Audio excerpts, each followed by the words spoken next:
함께 볼 하나님의 말씀은 구약성경 여호수아 24장 14절에서 18절까지 말씀입니다. 여호수아 24장 14절에서 18절까지 말씀, 구약성경 357페이지에 기록이 되어 있습니다. 여호수아 24장 14절에서 18절까지 말씀입니다. 제가 한 절, 여러분들이 한 절, 마지막 18절은 우리 함께 읽도록 하겠습니다. 제가 먼저 읽습니다. 그러므로 이제는 여호와를 경외하며 온전함과 진실함으로 그를 섬기라. 너희의 조상들이 강 저쪽과 애굽에서 섬기던 신들을 치워버리고 여호와만 섬기라. 섬기는 것이 너희에게 좋지 않게 보이거든 너희 조상들이 강 저쪽에서 섬기던 신들이든지 또는 너희가 거주하는 땅이 아무리 족속의 신들이든지 섬길 자를 택하라.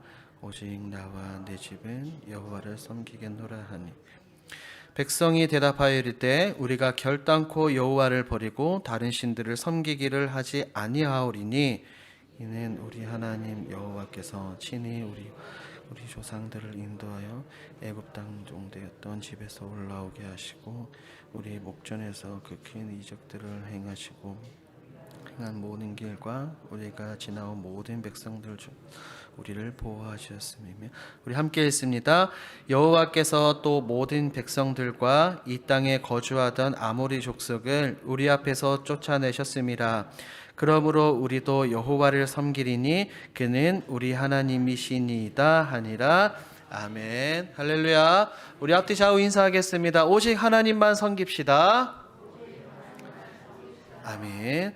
사람이 죽을 때 하는 말을 뭐라고 이야기하죠? 사람이 죽을 때, 숨을 거둘 때 하는 말을 유언이라고 이야기를 합니다. 그래서 많은 사람들이 이제 부모님이나 혹은 임종을 앞두고 유언을 드리면 결코 그 유언을 한 귀로 듣고 흘려버리지 않습니다. 그 유언을 깊이 생각하고 마음에 새기고 또한 그 고인의 유언대로 살아가려고 많이 노력을 하려고 합니다. 우리가 오늘 함께 읽은 이 본문 말씀에 마치 여호수아가 하나님 곁으로 가기 전에 백성들에게 한 유언과도 같은 그런 설교입니다. 여호수아는 어떤 사람일까요? 여호수아는 훌륭한 민족의 지도자 모세의 뒤를 이어서 이스라엘을 이끈 굉장히 위대한 지도자였습니다. 수십 년 동안 가나안을 정복하는 큰 일을 행한 지도자였죠. 여호수아 그는 어떤 사람이었습니까? 그는 좌로나 우로 치우치지 아니하며 늘 신실하게 하나님을 섬기는 그런 사람이었습니다. 그러므로 모세와 동일하게 엄청난 많은 기적을 경험을 했습니다. 여호수아가 백성들을 이끌고 가나안 땅으로 들어가서 여리고 성을 믿음으로 무너뜨렸고, 그가 기도할 때 하늘의 해와 달이 멈추는 놀라운 기적들을 경험을 했습니다. 이제 이 하나님의 사람 여호수아가 자신의 인생을 마무리한 이 시점에서 백성들을 세겜에 모으고 그들에게 유언과도 같은 이 설교를 하는 모습을 우리가 볼 수 있습니다. 24장 1절부터 마지막까지 내용을 살펴보면 자신의 지난 인생을 돌아보며 고백을 합니다. 이스라엘의 모든 역사가, 모든 걸음걸음이 하나님의 인도하심이었고 간섭하심이었고 은혜였다라고 말입니다. 그리고 여호수아는 그렇게 이야기합니다. 백성들에게 선택을 요구합니다.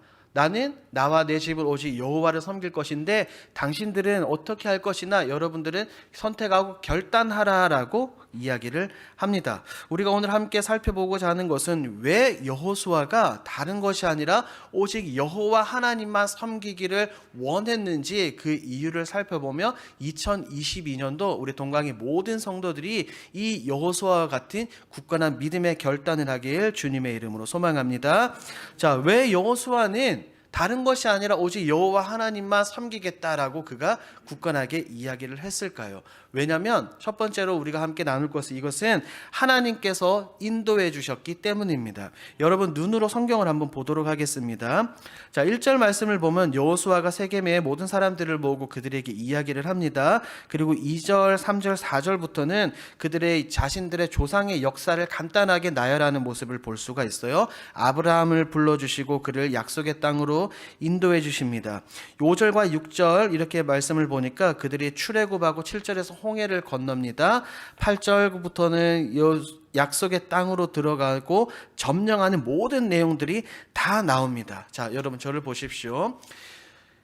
이렇게 여호수아가 이스라엘 백성들에게 자신의 역사를 나열한 모든 사건들의 공통점이 무엇일까요? 공통점? 그것은 다른 것이 아니라 하나님의 인도하심인 줄 믿습니다. 하나님의 인도하심이 아니었으면 그들은 약속의 땅으로 들어갈 수 없었을 것이고 그들은 결국 계속해서 애굽에서 종노릇 할 수밖에 없었을 것입니다. 종노릇 하면서 하나님만 섬기는 것이 아니라 또한 그들은 애굽에서 애굽의 많은 신들 우상을 섬길 수밖에 없었을 겁니다. 우리 사랑하는 동광의 성도 여러분, 여러분들은 어떻습니까? 여러분들이 이 자리에 앉아서 예배를 드리고 하나님을 찬양하고 숨쉬는 모든 순간순간이 하나님의 은혜이고 하나님의 인도하심이라고 고백하실 수 있습니까? 아멘. 이런 고백을 하는 우리 사랑하는 동광의 모든 성도들이 되길 주님의 이름으로 소망합니다. 우리 모두가 그렇습니다. 지금까지 인도하시는 하나님, 여기까지 인도하신 하나님을 생각하며 우리의 지난날의 모든 과거를 돌아보면 단 한순간도 하나님의 간섭하심과 하나님의 인도하심이 없던 적이 없습니다. 여러분 믿으시죠?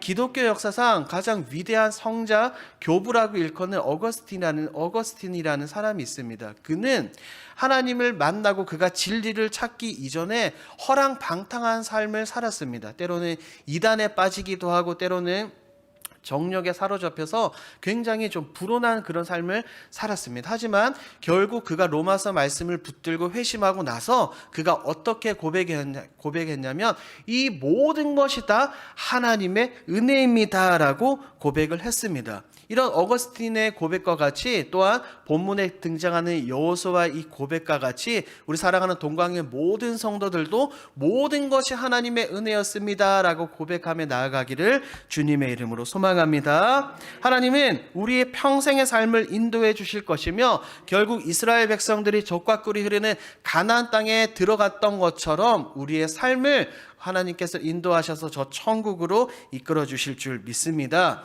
자, 그렇다면 여기서 우리가 한 가지 더 생각해 봐야 될 것이 있습니다. 그것은 하나님께서 우리의 삶을 분명하게 인도해 주시기는 인도해 주시는데 우리의 생각과는 다른 모습으로 인도해 주신다는 말입니다.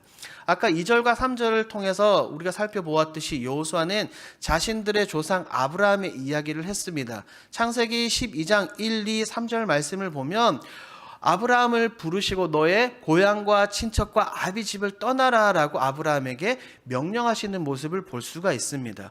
그런데 당시는 시족 사회이고 부족 사회입니다. 그 말인즉슨 자신의 친척들 고향을 떠나서는 살 수 없다는 것을 의미합니다. 그럼에도 불구하고 하나님은 아브라함을 부르시고 아무도 모르는 젖과 꿀이 흐르는 그 약속의 땅으로 가라라고 분명하게 말씀을 하십니다. 자신들의 고향, 사회를 떠난다는 것은 친척들을 떠난다는 것은 굉장히 힘든 결정이고 행동입니다. 그럼에도 불구하고 아브라함 하나님의 말씀에 순종해서 보이지 않는 그 믿음을 가지고 약속의 땅으로 걸어갔습니다. 그리고 여러분들이 잘 알고 있듯이 이스라엘 백성들이 출애굽해서 지중해 연안을 따라서 이 가나안으로 들어가려면 약 15일에서 한 30일 정도면 들어갈 수 있다고 해요. 하지만 하나님께서는 그들을 그쪽으로 인도하지 않으시고 어디로 인도하셨죠? 홍해로 광야길로 인도하셨습니다. 왜 그렇게 하셨을까요? 우리는 물론 성경을 통해서 왜 하나님이 그들을 그 지중해 연안이 아닌 광야로 이끄셨는지 우리는 성경을 통해서 살펴볼 수 있지만 당시 이스라엘 백성들은 그 사실을 몰랐습니다. 아무것도 모르고 그들은 걸음을 걸었죠.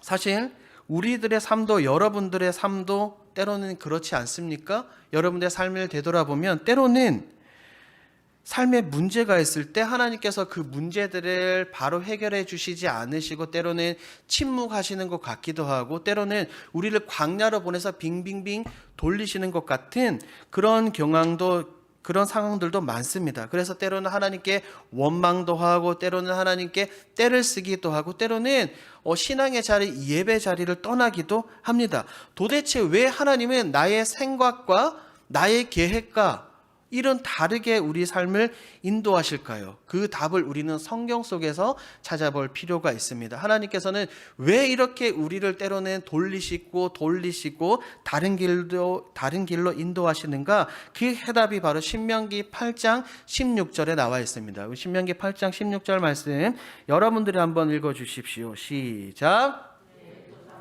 알지 못하던 만나를 광야에서 내게 먹이셨나니 이는 다 너를 낮추시며 너를 시험하사 마침내 내게 복을 주려 하심이었느니라. 아멘. 하나님께서 우리가 이해하지 못하고 우리가 알 수 없는 그 길로 인도하시는 이유가 뭐라고요? 우리에게 무엇을 주시기 위해서? 복을 주시기 위해서입니다. 우리의 지식으로는 이해할 수 없는 그 하나님의 뜻, 결국 하나님은 다른 것이 아니라 저와 여러분들 우리를 생각하시고 우리를 바른 길로 이끄시기 위해서 때로는 침묵하시고 빙빙 돌리시기도 한다는 사실을 믿으며 나아가는 우리 사랑하는 동광의 모든 성도들이 되길 주님의 이름으로 소망합니다. 또한 하나님께서는 이 광야에서 이스라엘 백성들에게 무엇을 주셨습니까? 시내산에서 그렇죠. 율법을 주셨습니다. 언약, 말씀을 주셨습니다. 그들에게 십계명을 주셨어요. 그렇다면 왜 하나님은 그들에게 이 율법, 말씀, 언약을 주셨을까요? 그들을 속박하고 억누르고 그들을 막 옥죄기 위해서 주셨을까요? 그렇지 않습니다. 우리가 지금은 설 명절 연휴죠. 지금은 많이 사라진 것 같은데 이런 명절 때 설에 저는 항상 강에 나가서 연날리기를 했습니다. 그렇죠. 우리 성도님들도 많이 연날리기를 해보셨을 텐데 연을 이렇게 쫙 날리면 연이 언제 가장 자유롭게 날 수 있죠? 언제 가장? 바람을 타고 실에 묶여있을 때 가장 자유롭게 날 수 있습니다. 하지만 연이 이렇게 말하는 거예요. 나는 조금 더 자유롭고 싶어서 실을 끊어버리고 날아갈 거야 하고 연이 실을 탁 끊으면 어떻게 됩니까? 연이 더 잘 날게 됩니까? 아니면 연이 더 추락합니까? 추락하는 거죠. 마찬가지예요. 우리가 더욱더 자유롭게 살기 위해서는 율법이라는 하나님의 말씀이라는 그 실에 묶여 있어야 우리가 더 자유롭게 살 수 있을 줄 믿습니다. 따라하겠습니다. 말씀 안에 살 때 가장 자유롭습니다.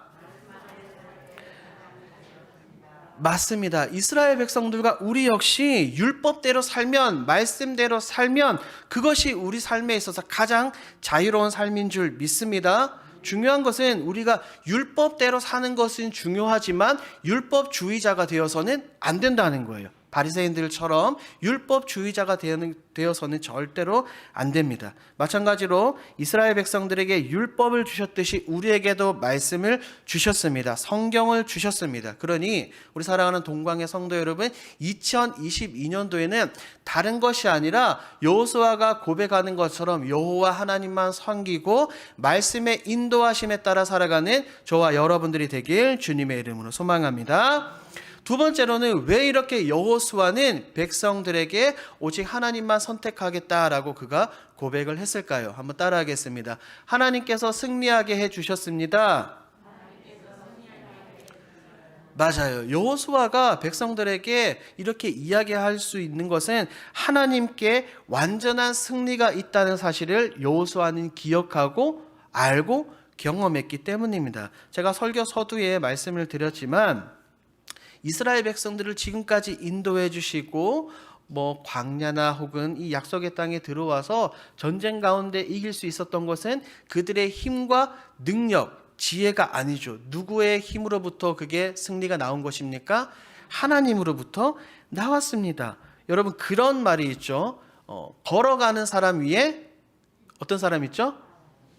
걸어가는 사람 위에 뛰는 사람 있고, 뛰는 사람 위에 나는 사람이 있다. 여기서 그치는 거예요. 그렇죠? 근데 우리 그리스도인들은 여기에서 한 단계 더 나가면 좋겠습니다. 뛰는 사람 위에 어떤 사람이 되면 좋을까요? 네? 나는 사람 위에 어떤 사람이 되면 좋을까요? 따라하겠습니다. 붙어가는 사람. 그렇죠. 어렵지 않습니다. 뛰는 사람 위에 걷는 사람 위에 뛰는 사람이 있고, 뛰는 사람 위에 나는 사람이 있고, 나는 사람 위에 붙어가는 사람이 있습니다. 우리는 다른 것이 아니라 하나님, 예수님께 붙어가는 인생인 줄 믿습니다. 생각해 보십시오. 그들이 이 약속의 땅에 들어가서 처음에 여리고성을 만났습니다. 그 여리고성을 어떻게 무너뜨렸습니까? 그들이 가지고 있는 무기로 무너뜨렸습니까? 아닙니다. 어떻게 무너뜨렸죠? 말씀으로. 순종함으로 그들이 하루에 한 바퀴씩 마지막 날에 7바퀴 돌고 함성을 지르고 나팔을 부를 때 여리고성이 무너졌습니다. 그리고 여호수아와 백성들이 아모리 연합군을 무찌를 때 어떤 일이 일어났죠? 하늘에서 무엇이 내렸습니까? 우박이 내렸죠. 성경을 보면 분명하게 이야기합니다. 칼에 맞아 죽은 자보다 우박에 맞아 죽은 사람들이 훨씬 더 많다라고 이야기를 합니다. 또한 하나님께서는 왕벌을 그들 가운데 보내서 다른 적군들을 물리쳐 주시는 모습을 볼 수가 있습니다. 이런 모습을 보고 우리는 뭐라고 고백할 수 있습니까? 한 번 더 따라하겠습니다. 하나님의 은혜입니다. 모든 것이 다 하나님의 은혜입니다. 말도 안 되는 상황으로 백성들을 이끌어 주시기는 하지만 그럼에도 불구하고 백성들을 건지시고 그들을 승리케 하시는 하나님, 그 하나님을 우리가 의지해야 될 줄 믿습니다. 우리가 이 땅을 살아가면서 가장 중요한 것이 바로 이것입니다. 오직 하나님만 붙들고 하나님만 섬기고 하나님만 사랑하는 것입니다. 이 사실을 알고 믿고 직접 경험한 여호수아가 15절 말씀에서 이렇게 말합니다. 24장 15절 말씀 우리 함께 읽도록 하겠습니다. 시작. 만일 여호와를 섬기는 것이 너희에게 좋지 않게 보이거든 너희 조상들이 강 저쪽에서 섬기던 신들이든지 또는 너희가 거주하는 땅에 있는 아모리 족속의 신들이든지 너희가 섬길 자를 오늘 택하라. 오직 나와 내 집은 여호와를 섬기겠노라 하니. 아멘. 우리 마지막 문제 함께 한 번 더 읽습니다. 시작. 오직 나와 내 집은 여호와를 섬기겠노라. 아멘. 사랑하는 동광의 성도 여러분, 2022년도에 우리 모든 성도들 가운데 여호수아와 같은 믿음이 있기를 주님의 이름으로 소망합니다. 지금까지 여기까지 인도해 주시고 승리케 하신 그 하나님을 굳건하게 믿으며 나아가기를 주님의 이름으로 소망합니다. 우리 말씀의 결론을 맺도록 하겠습니다. 인생의 마지막에서 여호수아는 백성들에게 선택권을 줍니다. 여호수아는 백성들에게 선택권을 주고 자신과 자신의 집은 오직 살아계신 하나님 여호와만 섬기겠다라고 다짐을 합니다. 왜 여호수아는 그런 고백을 할 수 있었죠? 모든 지금까지의 길을 인도하신 하나님을 기억했었고 승리케 하신 하나님을 여호수아는 기억했기 때문입니다. 때로는 내 방식이 아니더라도 나의 생각과는 다르더라도 가장 좋은 때에 가장 선한 것으로 채워주시는 그 하나님을 여호수아는 신뢰했습니다. 가장 좋은 때에 가장 선한 것으로 채워주시는 그 신실하신 하나님을 신뢰하고 따르는 우리 사랑하는 동광의 모든 성도들이 되길 주님의 이름으로 소망합니다. 우리 앞뒤 좌우 인사하겠습니다. 오직 여호와만 섬깁시다.